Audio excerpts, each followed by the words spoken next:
Les nouvelles des joueurs de football. Alors, pas pour parler de football, malheureusement, mais pour parler de politique. On va écouter Kylian Mbappé qui s'est exprimé en conférence de presse à propos de la situation politique. Moi, je pense que plus que jamais, il faut aller voter. Là, il y a vraiment urgence. On peut pas laisser notre pays entre les mains de ces gens-là. C'est vraiment urgent. Je pense que on a vu les résultats, c'est catastrophique. Et on espère vraiment que ça va changer et que tout le monde va se mobiliser pour voter et voter pour le bon côté. Bon, voilà, là, c'est clair, net et précis. Bah non. Bah quoi? Le résultat est catastrophique. Pourquoi? Bon, d'accord, Louis. Vous faites Voter comme si vous du bon n'aviez pas côté, compris. pourquoi? C'est bien.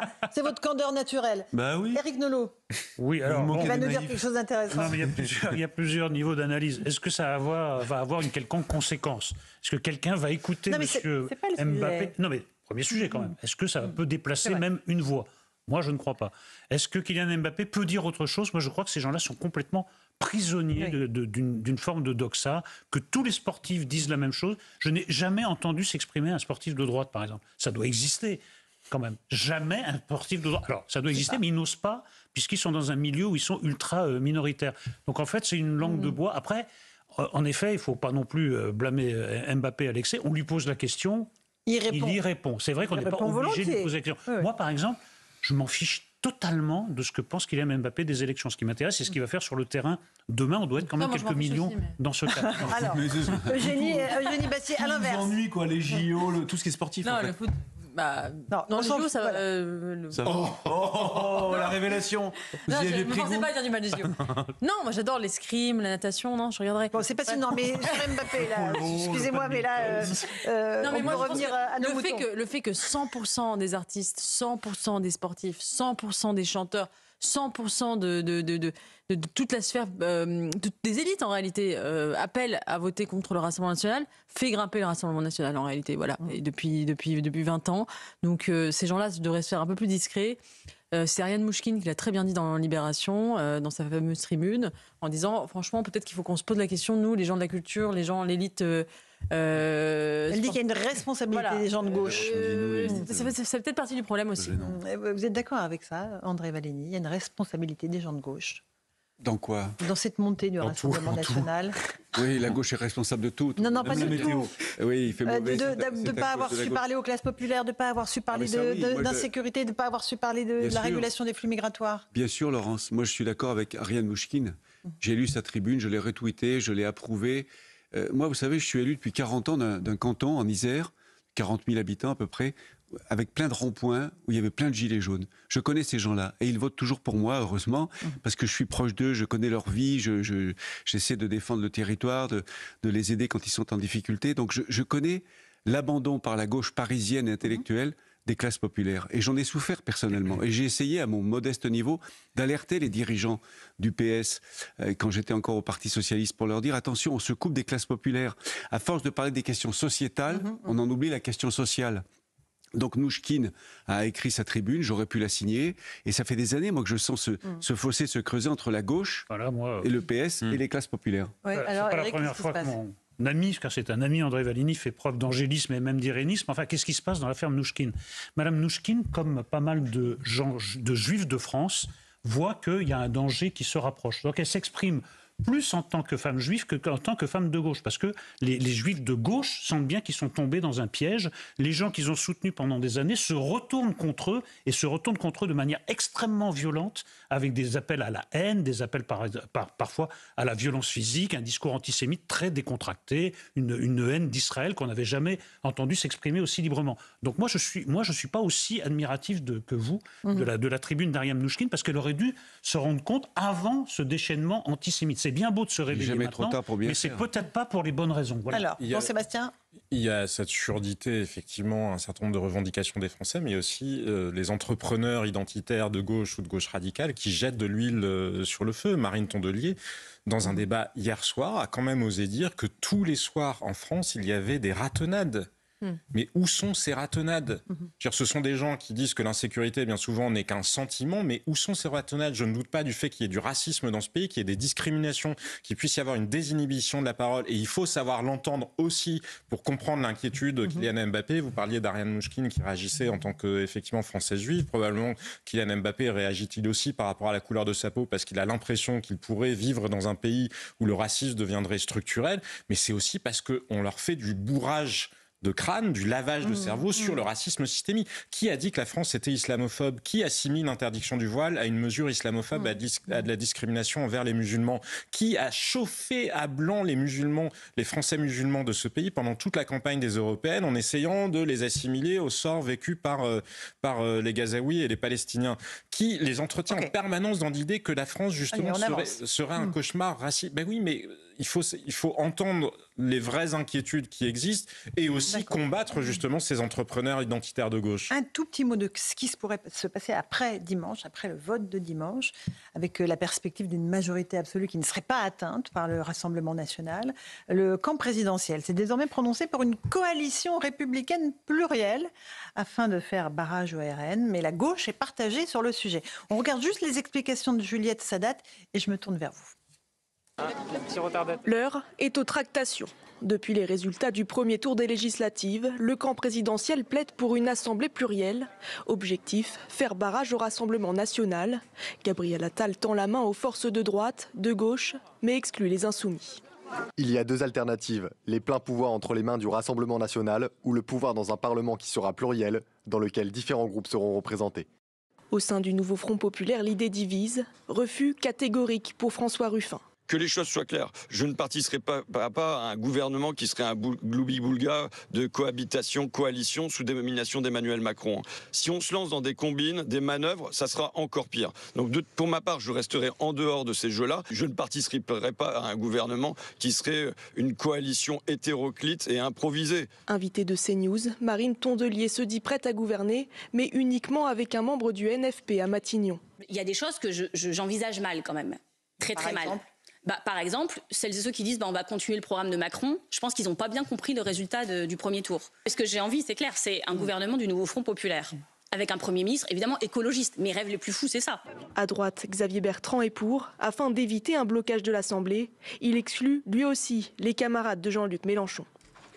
C'est intéressant quand même ce qui se passe là, Éric Nolot. Écoutez, il y a une chose indiscutable, c'est que le premier tour, et même toute la séquence, a montré qu'il y a une volonté de radicalité. Si vous ajoutez l'extrême droite et l'extrême gauche, ça fait à peu près presque 2 Français sur 3 qui veulent une radicalité politique.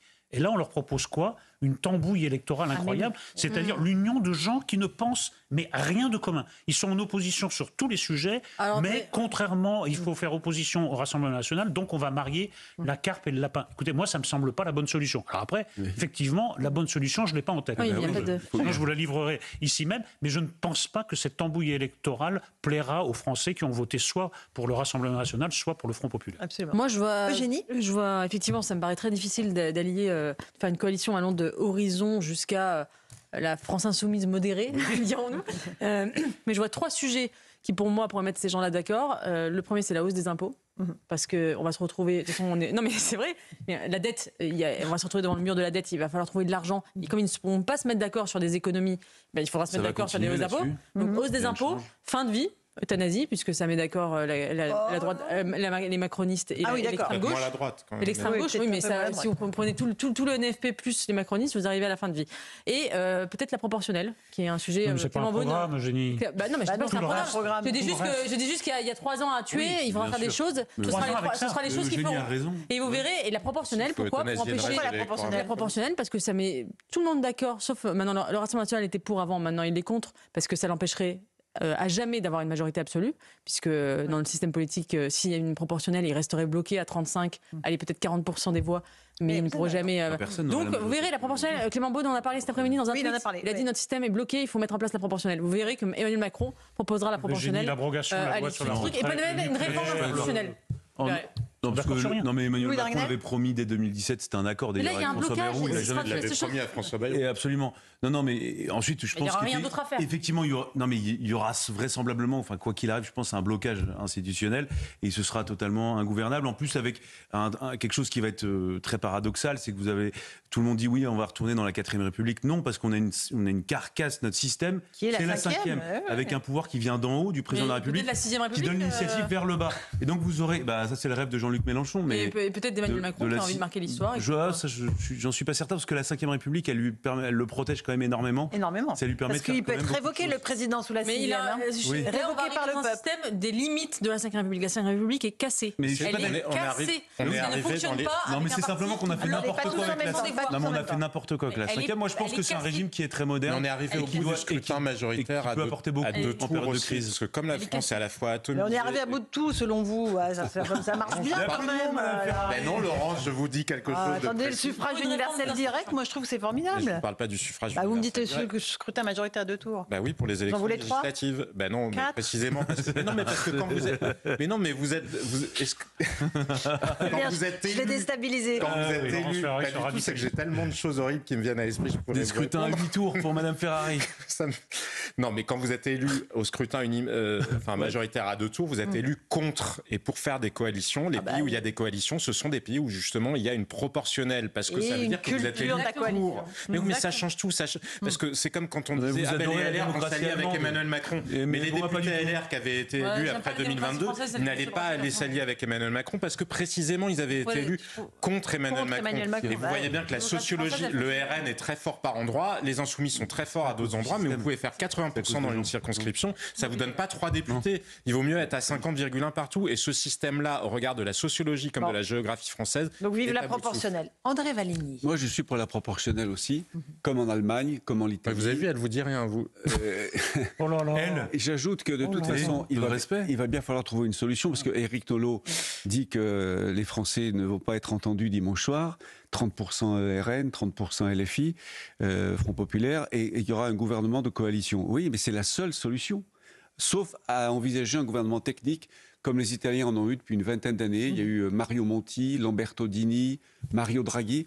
Les Italiens nomment, dans ces cas-là, en cas de blocage, un gouvernement technique qui dure Oui, mais un on n'est an, pas un an aux et demi, États-Unis. et puis après, Mais il avec retourne un aux pays urnes. infiniment Non, mais plus juste- centralisé. je pense qu'Emmanuel Macron a réellement en tête, et d'ailleurs il y a des listes de hauts fonctionnaires qui ont été un Mais peu on peut scannés envisager- oui. pour prendre des postes gouvernementaux. Donc ce que vous dites est très juste, et Emmanuel Macron a ça en tête, l'idée de mettre des hauts fonctionnaires Jusqu'à et un an, d'évacuer un an et la- demi, et puis une nouvelle Ouais, dissolution. absolument. Bien sûr. Eugénie, vous voulez Non, mais rajouter moi je pense que le scrutin Pardon. majoritaire fabrique de la bipolarisation et fabrique de la radicalité politique, que la proportionnelle Oui. pourrait peut-être faire baisser Exactement. le niveau de pression. Et d'ailleurs, s'il y avait eu la proportionnelle au Royaume-Uni, qui est un système majoritaire, il n'y aurait probablement pas eu de Brexit, puisqu'il y aurait eu Exactement. il y aurait eu des députés eurosceptiques Oui. représentés au Parlement britannique, Oui. ce qui n'était pas le cas et qui a fait tout péter le système. Exactement. Et vous verrez que tout va péter. Moi, je pense que c'est parce que les hommes politiques ont abusé de la Ve République, l'ont déréglé, qu'on en est arrivé là. Eh bien, on abuse Et pas en fait, d'un- on si ne l'institution mesure s'en va, pas on va à en quel abuser. point on a une chance inouïe d'avoir cette Ve République, parce que dans les périodes c'est mon avis, vous avez le droit de penser le contraire, cher Eugénie. Eugénie est Mais je pense anti-gaulliste. exactement. Mais bien sûr, mais je pense tout le contraire de ce que vous dites là-dessus, cher Eugénie. C'est bien, on s'oppose. Mais non, la Ve République, dans une période d'instabilité, même géopolitique, est très puissante. Ça permet typiquement, par exemple, au chef de l'État de pouvoir envoyer des troupes à l'extérieur, de pouvoir se défendre tout seul. En Allemagne, pourquoi est-ce qu'ils ont des difficultés? Je vous prends un exemple et je termine là-dessus. Notamment pour les livraisons d'armes à l'Ukraine ou à d'autres pays, où même l'Allemagne n'a plus du tout de culture d'opération extérieure pour des raisons historiques, mais pas que. C'est simplement parce que à chaque fois, dès qu'il y a une par le décision à Parlement. prendre, ça doit passer par le Parlement Oui. avant. Et donc c'est des processus interminables. Mais c'est Nous, notre démocratique. force, et pourquoi est-ce qu'on est reconnu